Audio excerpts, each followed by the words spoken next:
Hello, good morning guys! Kumusta na kayo kananaan? Nandito na naman po tayo at papakita ko po sa inyo kung paano ko pulutuin ang manok at ilulutuin ko po ito sa oven. So, ito na guys, hindi ko po may papakita yung mukha ko ngayon kasi itong dala-dala kong cellphone ay sira yung front na camera niya, so kayo na pong mag-adjust. Nasa taas po yung isang cellphone ko. Wala na po akong oras umakyat guys kasi kararating ko lang galing sa high school. So ngayon guys, nahiwa ko na po itong manok. Ang gagawin po natin bago natin ilagay sa oven, ibabad muna natin siya guys. Ito po. Yan. Lagyan po natin ng... Kaya na pong mag-adjust guys. Ilaw. Ito o. Bali pang katas ng 2 lemon to guys. Yung medium size na lemon. Pinigyan ko na po siya. Tapos po, meron po tayo ditong bawang. At saka ito yung fennel. Tinatawag nila yung parang mabango to. Yung fennel seed ba? Ayan o, tingnan nyo po siya guys. Tapos, ito may mga herbs na herbs na galing sa amo ko. Sabi niya pag nagluto ako ng manok, ilagay ko. Tsaka ito po yung mint leaves. Ito po siya, mint leaves. At saka po ito yung pinaghalo ko po ito na paminta, yung black pepper, tsaka white pepper po, tsaka yung bawang. So, ilalagay po natin po siya dito guys, para po ibabad natin. Okay. Tapos lagyan natin ng konting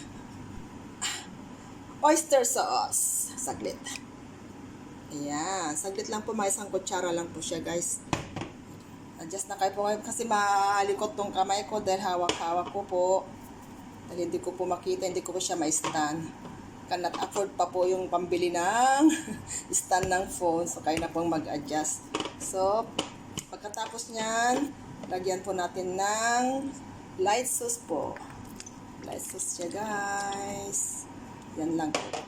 Tapos, lagay po natin tong mga 2 kutsara po, no? Nakikita pa? 2 kutsara po na yogurt. Ayan siya guys.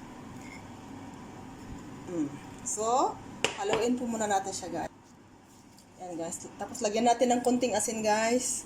Depende yan sa yung amo ko kasi ayaw niya ng may asin, kaya lang. Bali pagkain nilang mag-asawa to, yung amo kong lalaki gusto na rin nila na may asin. Yung amo kong babae ayaw niya ng may asin. Pero lagyan ko lang ng konti guys. So, haluin po natin siya guys. Magalaw po yung kamay ko. Ganyan lang siya guys. Ang paghalo niya. Parang ibabad lang natin siya guys habang isit aside ko po ito habang hinihiwa ko po yung mga gulay na ilalagay ko. Meron pa akong ilalagay na mga gulay para po So, haluin lang po natin dito at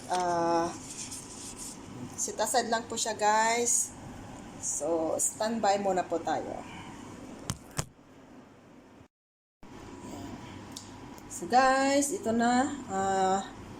Nilagyan ko na ng olive oil itong Pyrex natin para i-ready ko na yung So bago ko ay halo yung gulay, ilagay ko muna tong mga manok dito guys sa ating Pyrex.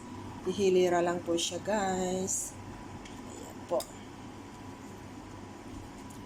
Bali pagkain po to ng ng amo kong lalaki tsaka yung babae. Itong mga parts na may mga buto para sa amo kong lalaki. Yung puro laman sa amo kong babae naman kasi ayaw niya yung mga may buto-buto sa manok. So ayan guys, halo ko muna yung ating mga gulay. Ito siya guys. Ihalo ko dun sa pagbinabaran ko ng manok. Tapos ilagay po natin dito. Ihililaran po siya. At organize pag may time. Ito po siya guys. Takatan.